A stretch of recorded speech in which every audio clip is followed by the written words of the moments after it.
महाभारत का युद्ध अब तक के इतिहास का सबसे बड़ा युद्ध रहा था, जो हस्तिनापुर सम्राट के पुत्र मोह और कौरवों के महत्वाकांक्षाओं के कारण पांडु पुत्रों के मध्य हुआ था।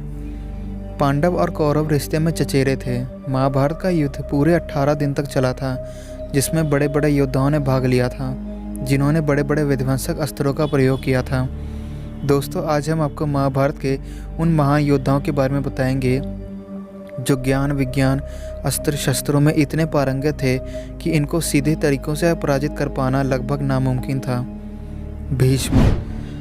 भीष्म पितामह महाभारत के सबसे महानतम पुरुष के 7 शक्तिशाली योद्धा थे। भीष्म पितामह महाराजा शांतनु और माता गंगा के पुत्र थे। भीष्म को अपने पिता से इच्छा मृत्यु का वरदान प्राप्त था, जो भीष्म को और शक्तिशाली बनाता था। भीष्म पितामह के महापराक्रमी होने के पीछे उनकी माता का महत्वपूर्ण योगदान था। माता गंगा ने भीष्म को अलग अलग लोकों में लेकर गई, जिससे भीष्म को अलग अलग लोकों के स्वामियों से ज्ञान, कर्तव्य एवं अस्त्र शस्त्रों की शिक्षा प्राप्त हुई। धार्मिक कथाओं के अनुसार भीष्म पूर्व जन्म में एक वसु थे, जिन्हें महर्षि वशिष्ठ के श्राप के कारण पृथ्वी लोक में जन्म लेना पड़ा था। भीष्म के गुरु भगवान परशुराम थे, जिनसे इन्हें अधिकतर अस्त्र शस्त्रों का ज्ञान प्राप्त हुआ। पितामह भीष्म के पास अस्त्र शस्त्रों का भंडार था, जिससे किसी भी शत्रु सेना को कुछ ही समय में ध्वस्त किया जा सकता था। इंद्रास्त्र। भीष्म पितामह को इंद्रदेव से इंद्रास्त्र प्राप्त हुआ था। इंद्रास्त्र के आवाहन करने से आसमान में अनगिनत बाणों की वर्षा शत्रु सेना पर होती थी, जिससे एक साथ हजारों सैनिक मारे जाते थे। आग्नेयास्त्र। आग्नेयास्त्र का आवाहन करने से धगधगती अग्नि की विस्फोट होती थी, जो शत्रु सेना को तितर-बितर कर देती थी। योद्धा इसका प्रयोग आगे बढ़ने के लिए करते थे। वायुअस्त्र। वायुअस्त्र आग्नेयास्त्र के जैसा ही मिलता जुलता अस्त्र है, लेकिन इसके आवाहन से तेज तूफान उत्पन्न होती थी, जिससे सामने के सभी सैनिक तूफान में तितर-बितर हो जाते थे। इसका प्रयोग भी योद्धा आगे बढ़ने के लिए ही करते थे। वरुणास्त्र। वरुणास्त्र का प्रयोग आग्नेयास्त्र को काटने के लिए किया जाता था। वरुणास्त्र के आवाहन से आसमान से तेज बारिश बिना मौसम के होने लगती थी। सूर्यास्त्र। यह अस्त्र महाप्रलयंकारी माना जाता था, जिसका प्रयोग केवल विशेष परिस्थिति में ही करना उचित था। सूर्यास्त्र के आवाहन से आसमान से तेज रोशनी और ऊष्मा उत्पन्न होती थी, जो शत्रु सेना सहित आसपास के समस्त प्रकृति, पेड़ पौधों एवं जल के समस्त स्रोतों को नष्ट कर देती थी। वज्रास्त्र। भीष्म के पास इंद्रदेव का वज्र था, जो ऋषि दधीची की हड्डियों से निर्मित था। इंद्रदेव का यह अस्त्र अत्यंत प्रभावशाली था। इसका आवाहन केवल एक ही लक्ष्य को केंद्रित करके किया जाना होता था। इसके वार से शत्रु का बच पाना बहुत ही मुश्किल होता था। इसके वार से शत्रु की हृदय गति रुक जाती थी। मोहिनी अस्त्र। भीष्म के पास मोहिनी नामक अस्त्र भी होता था, जिससे आवाहन से शत्रु सेना की मनोदशा कुछ समय के लिए बिगड़ जाती थी। तवास्त्र। तवास्त्र का वर्णन रामायण काल में मिलता है, जिसका प्रयोग भगवान राम राक्षसों पर करते हैं। शत्रु सेना पर तवास्त्र का प्रयोग करने से शत्रु सेना आपस में लड़ने लगते थे और खुद ही एक दूसरे को नष्ट करने लगते थे।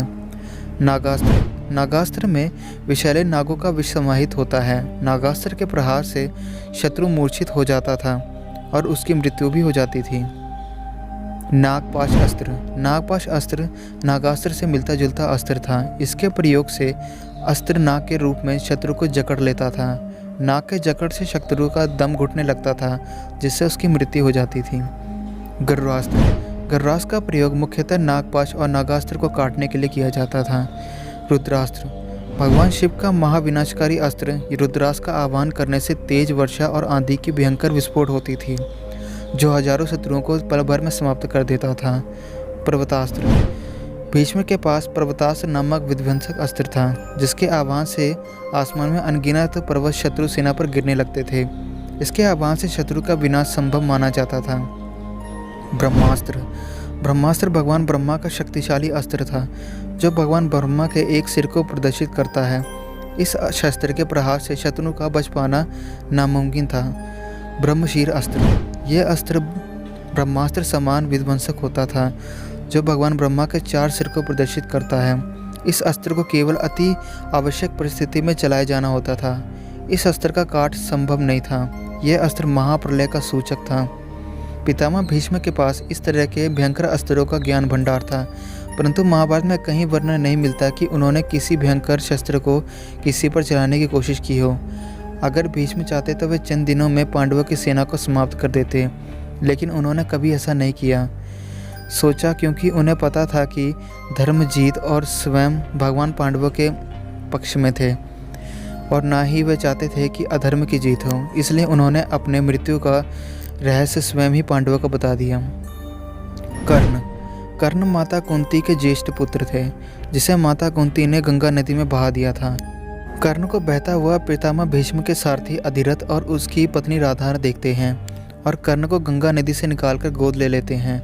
उस बच्चे का नाम वासुसेन रखा जाता है। वासुसेन को बचपन से ही युद्ध कला में रुचि थी, जिसे देख वासुसेन के पिता अधिरथ वासुसेन को गुरु द्रोणाचार्य के पास ले जाते हैं, परंतु गुरु द्रोणाचार्य हस्तिनापुर के राजकुमारों को शिक्षा दे रहे होते हैं और वे वासुसेन को शिक्षा देने के लिए मना कर देते हैं। लेकिन वासुसेन के मन में युद्ध कला सीखने की चाहत तनिक भी कम नहीं होती है और वे भगवान परशुराम से संपर्क करते हैं। परशुराम केवल ब्राह्मणों को शिक्षा दिया करते थे, इसलिए वासुसेन ब्राह्मण का वेश धारण कर भगवान परशुराम के शिष्य बन जाते हैं और धीरे धीरे कर्ण भगवान परशुराम के प्रिय और कुशल शिष्य बन जाते हैं। भगवान परशुराम से कर्ण को विभिन्न अस्त्र शस्त्रों का ज्ञान होता है, परंतु एक दिन परशुराम को कर्ण के असलियत का आभास हो जाता है और क्रोध में आकर भगवान परशुराम कर्ण को श्राप दे देते हैं, जो अंत में उनकी मृत्यु का कारण बनता है। कर्ण को भगवान परशुराम से अनेक अस्त्र शस्त्रों का ज्ञान होता है। संभाव अस्त्र भगवान शिव का बड़ा शक्तिशाली अस्त्र था, जिसमें ब्रह्मांडीय समस्त शक्तियों को सम्मानित करने की शक्ति थी।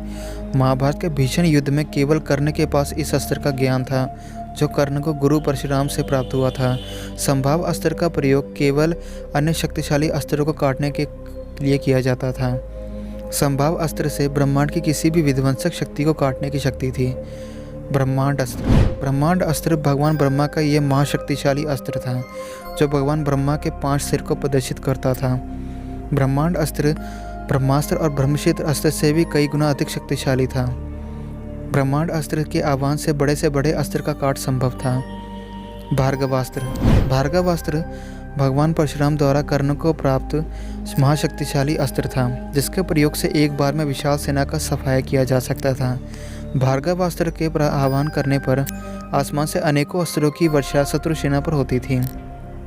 महाभारत युद्ध में कर्ण ने भार्गवास्त्र का प्रयोग कर पांडवों की एक अक्षौहिणी सेना को समाप्त कर दिया था। वासवी शक्ति जिसे अमोघ शक्ति भी कहते हैं, इंद्रदेव का महाशक्तिशाली अस्त्र है। इस अस्त्र के वार अचूक होते थे, जिसके प्रहार से शत्रु का जिंदा बच पाना लगभग नामुमकिन था। कर्ण इस अस्त्र को अर्जुन का वध करने के लिए बचाए रखे थे, परंतु हालात के कारण कर्ण को इस अस्त्र का प्रयोग भीमपुत्र घटोत्कच पर करना पड़ा। इसके अतिरिक्त कर्ण के पास आग्नेयास्त्र, करुणास्त्र, नागास्त्र, नागपाश अस्त्र, महाविनाशक वैष्णवास्त्र, रुद्रास्त्र, ब्रह्मास्त्र एवं ब्रह्मशिर अस्त्र और इन अस्त्रों को चलाने के लिए विजय नामक धनुष भी था। अर्जुन महाराज पांडु और कुंती के पुत्र थे, जो देवराज इंद्र के आशीर्वाद से उत्पन्न हुए थे। अर्जुन समस्त राजकुमारों में आचार्य द्रोण के अति प्रिय और युद्ध कला में सर्वश्रेष्ठ शिष्य थे। अर्जुन आचार्य द्रोणाचार्य से धनुर्विद्या, दिव्यास्त्रों के ज्ञान के अलावा अनेक लोकों में जाकर अस्त्र शस्त्रों का ज्ञान अर्जित किए हुए थे। अर्जुन कुरुक्षेत्र में पांडवों की ओर से सबसे शक्तिशाली योद्धा थे। अर्जुन के पास अस्त्र शस्त्रों के भंडार थे। पशुपतास्त्र भगवान शिव का बेहद विलक्षण अस्त्र था, जो भगवान शिव जी को अपने तपस्या से प्रसन्न करने के उपरांत अर्जुन को प्राप्त हुआ था। पशुपतास्त्र भी उन महाभयानक अस्त्रों में से एक था, जिसके आह्वान से शत्रु की मृत्यु तो निश्चित थी, परंतु इसका प्रयोग करना केवल अति आवश्यक परिस्थिति में उचित माना जाता था। यमदंड अस्त्र का ज्ञान केवल अर्जुन को था, जो अर्जुन को स्वयं यमराज से प्राप्त हुआ था। इस अस्त्र का प्रयोग भी केवल अति आवश्यक परिस्थिति में किया जाना संभव था। वरुणपाश नागपाश से मिलता जुलता अस्त्र था, परंतु इसकी शक्ति नागपाश से कई गुना थी। इस अस्त्र के जकड़ से स्वयं देवों का बच पाना असंभव था। इसके अलावा अर्जुन के पास रुद्रास्त्र, अंजलिका अस्त्र, अंतर्ध्यान अस्त्र, सम्मोहन एवं मोहिनी अस्त्र, वरुण अस्त्र, नागपाश अस्त्र, नागास्त्र, इंद्रास्त्र, वज्रास्त्र, आग्नेयास्त्र, गरुणास्त्र, वैष्णवास्त्र, ब्रह्मास्त्र और ब्रह्मशीर जैसे अन्य अस्त्र थे, जिसका आवाहन करने के लिए अर्जुन के पास गांडीव धनुष था। द्रोणाचार्य ऋषि भारद्वाज तथा अप्सरा धृतराष्ट्र के पुत्र थे। द्रोणाचार्य ने सर्व शिक्षा भगवान परशुराम से शिक्षा प्राप्त की थी। द्रोणाचार्य अस्त्र शस्त्रों वेदों के अभिभूत ज्ञाता थे। उनका विवाह कृपाचार्य की बहन कृपि के साथ हुआ था। द्रोणाचार्य और कृपि को भगवान शिव के आशीर्वाद से एक बच्चा प्राप्त हुआ, जिसका नाम अश्वत्थामा रखा गया था। द्रोणाचार्य हस्तिनापुर के आचार्य थे। आचार्य द्रोणाचार्य महान ऋषि भारद्वाज के पुत्र और भगवान परशुराम के शिष्य थे, जिनसे इन्हें कई महान अस्त्रों का ज्ञान हुआ। असी तलवार भगवान ब्रह्मा द्वारा निर्मित भगवान रुद्र का महाविध्वंसक अस्त्र था, जो अस्त्रों में श्रेष्ठ था। इस महान अस्त्र का ज्ञान द्रोणाचार्य को भगवान परशुराम से मिला था।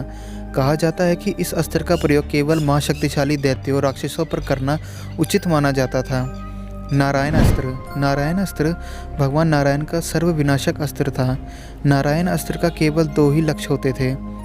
पहला तो इस अस्त्र का सामना करे और मारे जाए, या समस्त सेना के साथ आत्मसमर्पण से इस अस्त्र के शरण में आकर युद्ध करने का विचार अपने मन से पूरी तरह से निकाल दे। इसके अलावा आचार्य द्रोण के पास आग्नेयास्त्र, वरुणास्त्र, नागास्त्र, नागपाश अस्त्र, गरुणास्त्र, रुद्रास्त्र, ब्रह्मास्त्र, ब्रह्मशीर जैसे अन्य अस्त्रों का ज्ञान था।